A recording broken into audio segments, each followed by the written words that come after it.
All right, friends, it's Team On, and I'm back with a beautiful, nice new video on Jason Blaha, strength and fitness, the lifting gym fitness slave, bro. He's got a new video. Carbohydrate-based diets for body composition and performance. Ooh, okay. Let's see what he has to say. Let's review this video together and see what the fuck this motherfucker's got to say. Hey everybody, it's Jake. And most likely, I haven't even watched it yet, but most likely it's some fucking misinformation again, as usual. And then he's, probably, why, there's no proof on that, yeah. Jason Blaha here, and today I want to chat with you guys a little bit about understanding that if our goals are to maximize muscle mass and performance, our diets... Listen to what he says. Maximize muscle mass and performance. Okay, he wants to perform. All right, muscle mass, performance. ...need to be based around carbohydrates. He says it needs to be based around carbohydrates. Now, don't forget what he just said.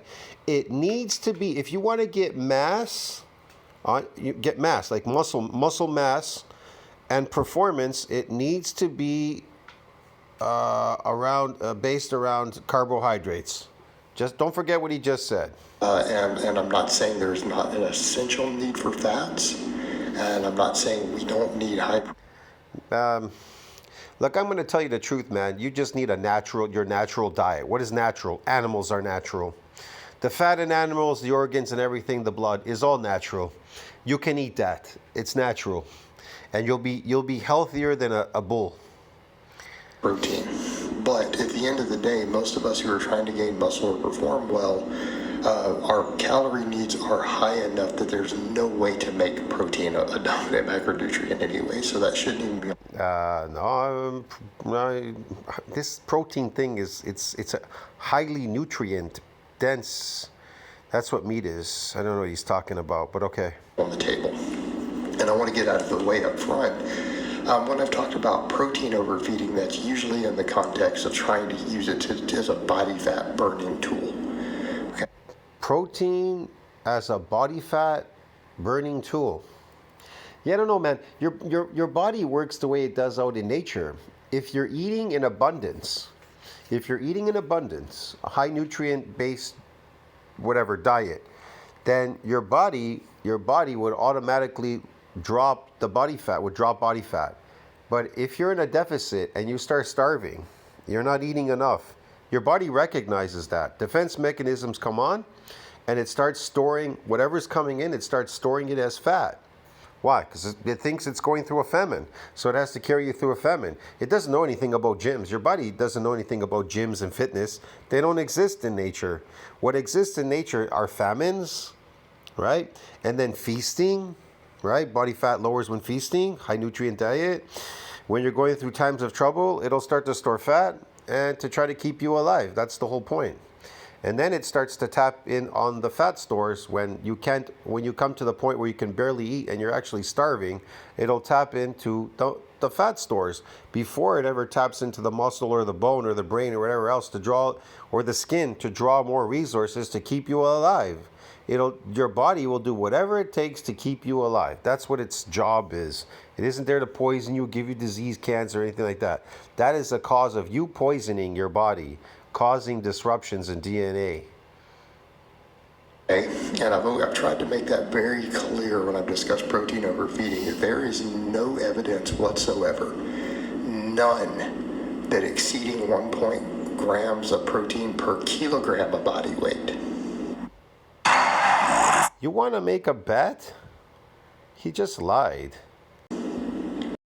Does anything for... Listen to what he says here. Hold on a second. Let me go back because there was a commercial. Does anything for muscle growth. And I'm talking way up front. When I've talked about protein overfeeding, that's usually in the context of trying to use it as a body fat burning tool. Okay, and I've tried to make that very clear when I've discussed protein overfeeding, that there is no evidence whatsoever. He said there's no evidence whatsoever. Listen to this. None, that exceeding 1 grams of protein per kilogram of body weight does anything for muscle growth. 1.1 gram of per kilo of body weight? He didn't say pounds, he said kilos. 1.1 gram of protein. There's no point exceeding that. Let's say you weighed 110 kilos. You're going to eat 110 grams of protein. That's nothing. A fucking steak is like 400. One steak is 400 grams. What the fuck is he talking about? I'm talking in strength athletes, bodybuilders. I mean, He said there's no evidence, nothing. You want to make a bet? You want to see the evidence? Look. Here's the evidence. It's an NCBI. Look right there at the bottom. Nutrition and muscle protein synthesis, a descriptive review.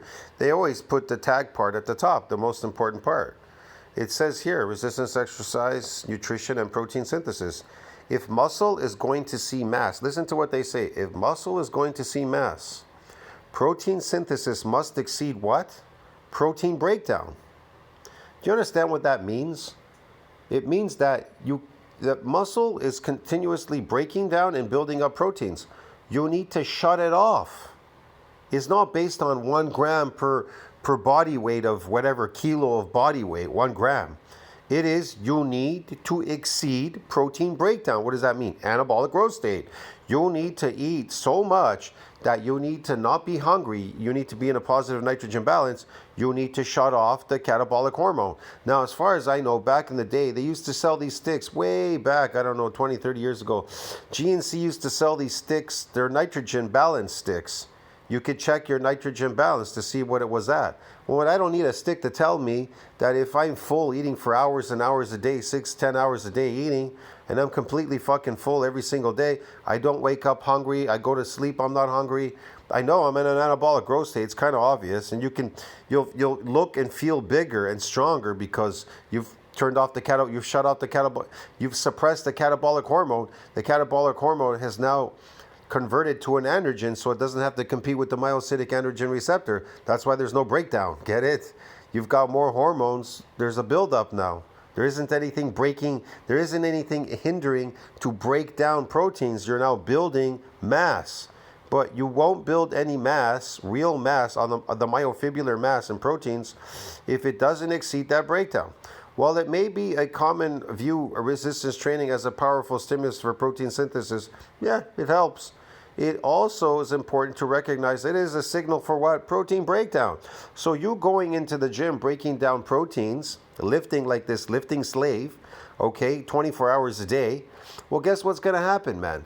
That breakdown can last 24, 48, as much as 72 hours, the breakdown itself. So you keep going back in the gym now. He keeps coming back and lifting again. He's already in a broken down state. You understand me? So he's never catching up with the Joneses. It's like you're skating uphill. You're skating uphill. You're never going to make it. You understand me? That's why you need to train less. Train less is more. Because if you train less, you got less breakdown. You have more chances now to eat, to build up, like it says there, to exceed that protein breakdown, to see that mass on that myofibrillar. If muscle is going to gain mass, to see that mass, get it? And not these like microscopic fucking things in the microscope, under the microscope, these cells, muscle cells. If you want to see the mass on them, then protein synthesis needs to exceed that breakdown. So don't listen to this idiot. There's proof right there, okay? Athletes, bodybuilders, I mean, there's been study after study after study done on this with DEXA scans, muscle biopsies. That is the study. That's the study, okay? Don't listen to him. He's lying. He's making it up if he can't prove it. The upper threshold. Okay, that seems to be the absolute cap. And so occasionally, when we do bring up the 1 gram per pound. It also helps in people that are causing muscle damage. You need to be in an anabolic growth state. You need to be in an anabolic growth state. I don't care. You'll get an apoptosis. If you're damaging muscles, you'll get an apoptosis. I'm not talking about breaking down proteins and seeing mass. I'm talking about a repair and a remodeling stage. You need to be in an anabolic growth state or you will not grow muscle. The body weight people will say. As far as that mass has a limit. Again, it has an MND size limit during hypertrophic process. Do you understand me? So to see that mass, it needs to exceed that breakdown, but it will reach a limit. It can't grow any more mass. you need more cells, and then they get massed up. Well, that's for a safety net. And I'm like, I've heard evidence-based people say that. And it's like, but that's not a safety net. The safety net is the 1.6 grams, which is around 0.8, approximately 1.6 grams. He's making this stuff up. He's making it up. 0.8 grams per pound of body weight. That is the No, it's not. Protein synthesis needs to exceed breakdown. That means anabolic growth state, okay? upper threshold, so that is the safety cap. Right. Because keep in mind, that is the most extreme. It doesn't mean that everyone This is false information. even needs to hit that. It's just that no one benefits in terms of muscle growth beyond that. And this is assuming a mixed protein diet. No one benefits beyond that for growth? What are you talking about? He thinks that weights build muscle, this motherfucker. Do you understand that this fucking goof, this asshole is trying to convince you that fucking weight is gonna build you a goddamn muscle? You have to be fucking just as insane as he is to fucking believe that 1 gram of fucking protein per body weight, or whatever he said, per kilogram weight, is going to fucking magically mass up your fucking myofibrils. That what he's telling you is for recovery. He's not talking about growth and stuff. He's telling you, most likely, I'm believing this, it's just for recovery. So he wants you to be a lifting slave. You're never going to progress. You will never progress if you don't do what is necessary. You know, that you have a variety of protein qualities. Why would you limit yourself? Here's a question. If you're a serious person and you want to build muscle, you go into the gym, you want to build your natural strength and your natural body and size and myofibrils, whatever, why would you go there and waste your time? Why would you go there to eat a sandwich and to eat Cocoa Puffs and Lucky Charms and go to McDonald's and have a Coke and a hamburger? You have to be out of your fucking mind to fucking do that. Look at his did you see his diet? I'm not going to go back there now in his fucking community section. But have you seen his goddamn diet? It's food stamp diet. That you think that's going to build any muscle? He's just a factory worker, bro. And then he's restoring what he just lost after the session. He had it after my work session, lifting these boxes off the floor called metal plates. The range is really something. That's why he's not getting anywhere. It's just all blab and talk. There's no show. Me personally, on my old channel, and this channel too, I'm trying, but on my old channel, Body did the talking for me. Look, Body does the talking for you. You don't need to speak. That's why he keeps speaking. He makes up all these things. I'm gaining muscle. I'm getting bigger. I'm getting this. I'm getting that. He's not getting fuck all. He's just wasting his time. From about 1 gram up to about 1.6. That's the upper threshold. Yeah. And I'm not saying there's anything wrong with eating more. Yes, that's the upper threshold to turn you into a lifting slave. That's actually quite easy. For those of us who enjoy protein foods, it's really easy for me to sometimes double that. It can be very hard to eat meat in general, like animal products, because they're highly dense in nutrients, and your cells want nutrients, but they fill up very quickly too, it's somewhat. You understand me? But again, you'll eat more if you have muscle damage. But as far as this breakdown, yeah, you get a little hungry there. But your body simply doesn't want you to eat anymore, so you don't suppress the catabolic hormone, so it doesn't convert to an androgen, so it doesn't have to compete with the myocytic androgen receptor, thus stopping the breakdown of proteins, and now proteins are starting to build. You're starting to build muscles. Yeah, fucking heavy weight does not build muscles. Yeah, did you know that? Did you know that? Holy shit, man. Yeah, it's actually true, bro. Yeah, how about that, eh? Is that fucking a miracle? Fucking food builds muscles. Yeah, protein, fucking high nutrient diet, not lifting a goddamn weight in a gym. How about that, huh? Without even surprise thinking about it. If I'm just eating a lot of lean meat and have it handy, I mean... Man, you know that Prophet Fear guy? Look at him. Go to this Prophet Fear fucking... This guy thinks that lifting weights somehow, looking good, the way he looks good there, or doing these weird exercises or whatever, is somehow going to magically build him muscles. He thinks these weird stretching exercises, swinging his arms back and forth in a stretch position, or some shit is going to magically build him a muscle. It's not going to build you a muscle doing that. There are specific things that you could do with a stretch, but but you'd have to stay in that stretch position for at least a couple of hours. You understand me? Watching a movie or something. I don't know. I don't think you'd want to go through it. It's kind of grueling. But yeah, I've explained it before. There are other ways too. You could do isometric exercises. Do you know what that is? What it looks like? No, you don't. Do you know what negatives look like? Do you know what pure, what do you call it? Eccentric movements, short range eccentric movements look like? Rapid, high volume, high whatever. Fuck. No, people don't even know these things. Have you, like I said, have you ever tried just doing negatives instead of the positives in lifting? Yeah, you're going to need help doing it, of course. It's hard to do it by yourself. But I'm just saying, just try just doing the negatives and find out what it'll do. I could tell you it'll increase your strength extremely high, at least 150%. Yeah, but you've never tried it, so how would you know? Because you're also lazy. You're just doing what's common out there, and now you're stuck on common. I'll exceed that number.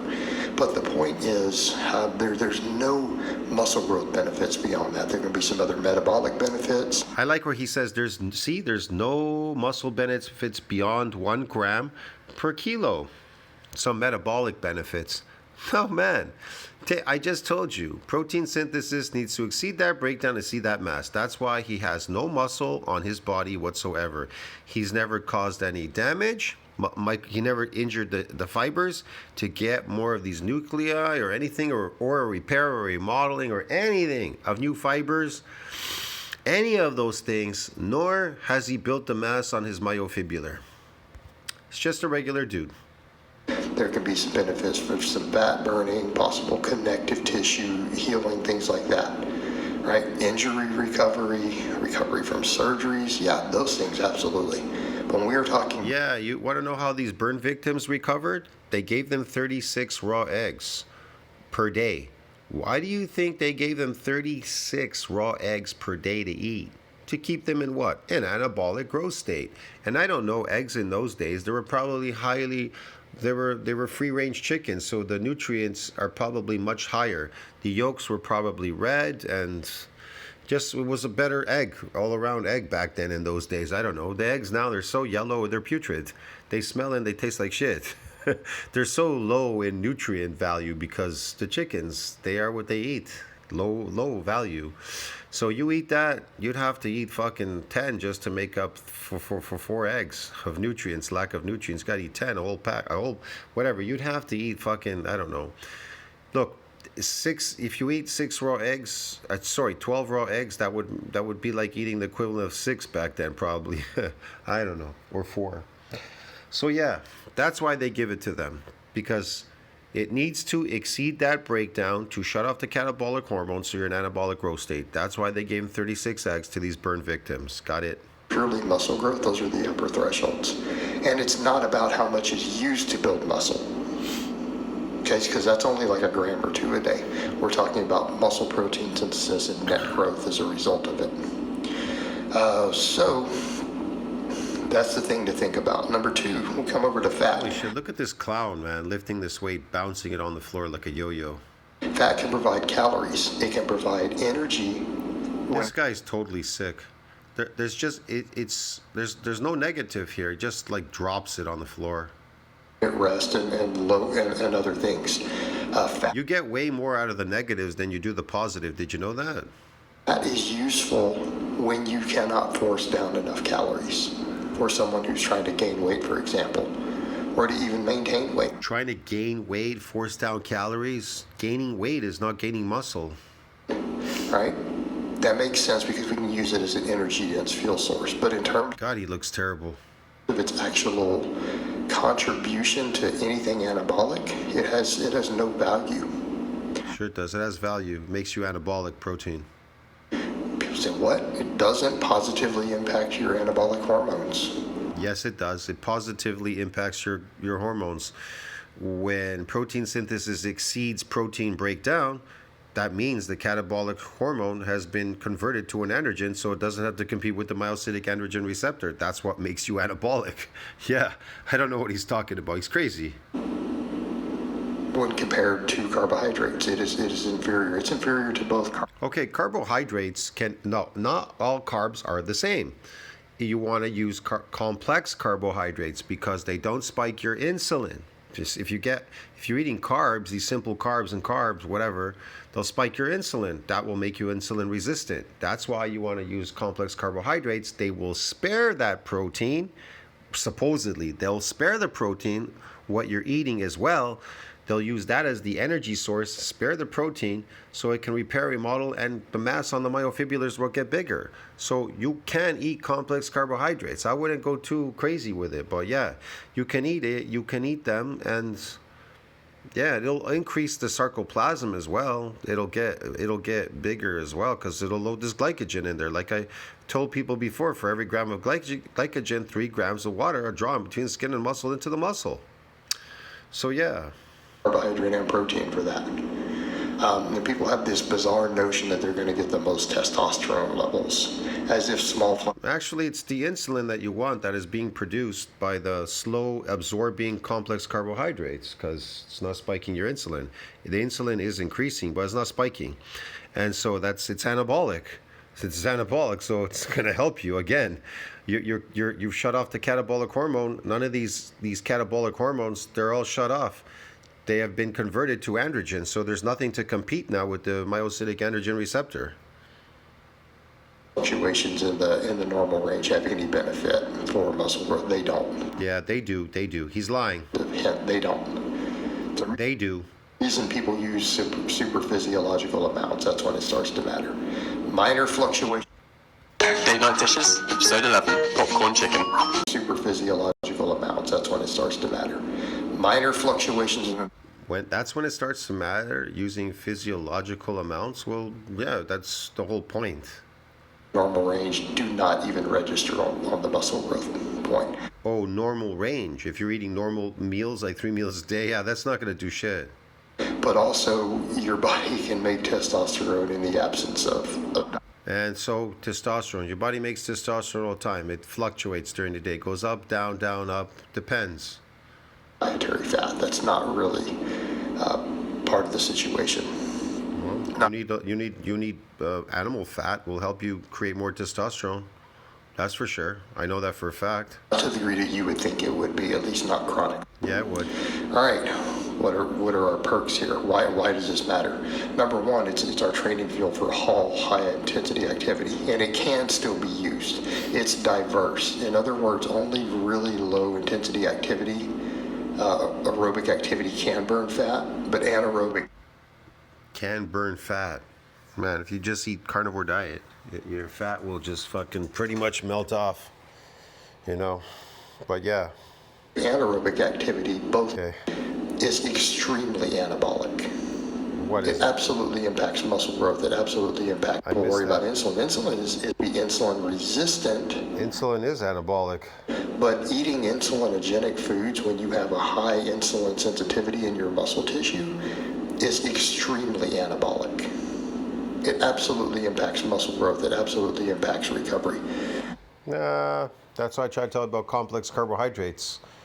He's trying to say, oh, well, you've got a window for insulin, whatever, after the exercise. Then you go eat some regular shit to spike the insulin, but you'll be anabolic. Yeah, it doesn't really work that way, man. It's the complex carbs that you truly want. And this is not really subject to debate. Okay, anabolic is one of the most insulin. How do you get anabolic? Look, this guy's an idiot. You eat a lot of carbohydrates. It's energy. It's a lot of energy. You eat, complex carbohydrates like potatoes. You eat a lot of them. Okay. The insulin, it doesn't spike insulin, but insulin is going up slowly, and it's being absorbed, and you're getting this glycogen, you're getting sarcoplasmic, You're eating some protein, whatever, okay? So it's this energy, if there's enough coming in, it can spare the protein, whatever. But it can only make you so anabolic. It depends on how much you're eating.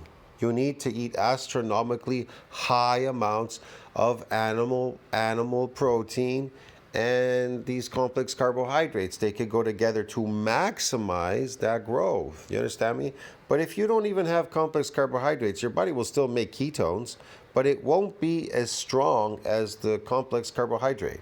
But again, it has oxalates, it's plant-based, it's a root, you're eating it, it's not really meant for you. Yes, we tolerate it because 2,000 years of farming, we kind of got immune to some of this stuff, so we don't get so sick like people that are not immune to it, like Native Americans. But hey, man, it's each to their own. As far as science tells you, if you keep up doing these carbs, if you keep eating carbs and doing these exercises, doing that shit, is going to accelerate aging. It's going to make you super old and look super shitty like him, because that's what he's doing. I'm telling you, you'll sacrifice your health in the long run. You'll destroy it. It'll work in the beginning when you're young, but when you get old, you'll be fucked doing that. That's what I discovered. Be careful. One of the most anabolic hormones, blood, and it shuttles nutrients into your muscle tissue. And again, contrary to other beliefs, It can shuttle these nutrients into you, but it could also block it if it's spiked. You could become insulin resistant if it's spiking. That's what's going to happen when you eat these carbs. It's the complex carbs that make you sensitive still. no insulin in the normal ranges. But here's another thing. As you get older, he's old. As you get older, you're becoming more insulin resistant because of age. Why is that? Ask yourself that question. And protein resistant as well. Protein, nutrient, whatever. You're becoming resistant. Why is that? They say as you get older. Why? Because you took on so much cellular damage already. That is your problem. That's why you're having these problems. Yeah, your body's made up of trillions of cells. Who are metabolically healthy is not a fat storage hormone. It really isn't. It's not going to shuttle nutrients into your fat tissue. It will shuttle nutrients into your muscle tissue. Okay? Not necessarily. If you're insulin resistant, you'll start getting fat instead of building any kind of muscles. The only argument people make is that it could blunt the fat burning response, but if you're eating carbohydrates and you're not on a specific cut, are you that worried about fat burning being blunted? Like, do you care? There's a reason it's blunting. It's because you can use carbohydrate now, and you're eating carbohydrate. So that makes sense to be burning carbohydrate. Oh, So yeah. that again, you can use it for Yeah, use it to spare the protein. Okay, that's what you really use it for. It's complex, by the way. the other activity. But the anabolic response, it produces the largest hormonal response and cascade of hormonal responses in the body that It can aid, but listen, if you micro damage your muscle fibers, okay, and the progenitor cell comes out, proliferates, split, divides, increase in number, differentiates, donates its nuclei, repairs and remodels these fibers bigger and stronger, whatever, you get more muscle fibers doing that. Does it really matter? Does it really matter if you have this insulin, you want to be anabolic? You're going to be anabolic because what happens is when the satellite cell is activated, then it cannot occupy both the satellite cell and myostatin cannot occupy the same space. They cannot occupy in the same space. They cannot be there. They can't occupy the same space. It's like this. People realize, they found out that salt will kill viruses. So if you were to overload your body with salt, well, then the virus can't occupy the same space. They can't occupy the same space where there's salt. You understand me? The virus can't be there where there's salt. They can't occupy the same space. Yeah, certain things just can't occupy the same space. There's a reason for that. They can't.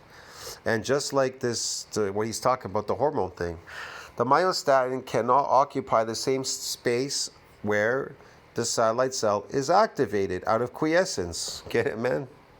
build muscle tissue that fuel performance. Okay, you have that, and then on top of that, Here's another thing.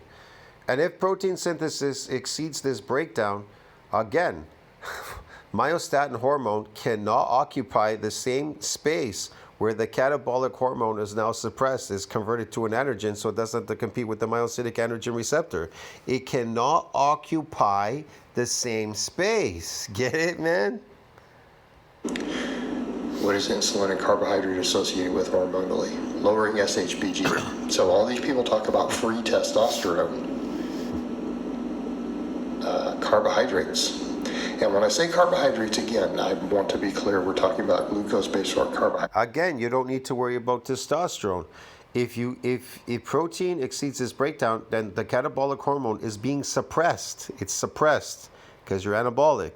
And so it converts to an androgen, so it doesn't have to compete with the myocytic androgen receptor, making you anabolic. Get it? It now converted to an androgen. It is not a catabolic hormone, it's an androgenic hormone. Androgenic, it converts to androgenic, yeah. And here's another thing. The myostatin hormone is suppressed because it cannot occupy the same space. Get it? If you're anabolic. Yeah. I'm not telling you that consuming a bunch of refined fructose is what you should be doing, because that's not really... No, fructose will destroy your progenitor cells, your body, your muscles, and your bones. Don't ever eat any fructose. Carbohydrate we're looking for. We are looking for glucose. And no, you're not. You're looking for complex carbohydrate. That's what you're looking for, not the glucose. Fruit and other foods like that, most of the fructose in those gets converted to glucose by your gut flora. Refined sugars, it doesn't. So as long as it ends up as refined sugars will end up in your liver. Glucose, we're still okay. Right? We're still okay. But I want to clarify that point, because every time this comes up, people start saying, you're saying I should consume table sugar. No, no one said that, you dumbass. Stop being a fucking I would never consume table sugar. That's gross. Yeah. All right, guys. But that's really all I have to. All right, friends, I got to go, man. Tell me what you think about that. Like, subscribe, support the channel, comment down below. Helps with the algorithm. I'll see you, friends, in the next video. This is another misinformation by JasonBlaha. Look, man, I can prove him wrong on every basis. He doesn't know anything about lifting. He doesn't know anything about lifting. It's incredible. 30 years he says he's been lifting. I'm 10 years older than him. 30 years he says he's been lifting, and he doesn't know fuck all. I'm surprised people on the internet don't even know what the fuck sarcoplasmic hypertrophy is. They don't know the difference between myofibrillar and sarcoplasmic. You know how many people I've talked to on the internet, like people that are just starting out channels and stuff, and I talk with them and I say, hey man, do you know what sarcoplasmic hypertrophy is? And they go, no. What the fuck? Do you know what myofibrillar is? They go, no, what is that? And I go, muscles. And they go, and they don't know the difference between myofibrillar, sarcoplasmic. They never heard of that terminology. They just go, I heard of hypertrophy. I'm doing hypertrophy work. Yeah, but which one are you doing? There's so many of them. Anyways, man, I'll see you in the next one. Ciao. This is just crazy, bro. What a waste of time. Say on that today. Craziness.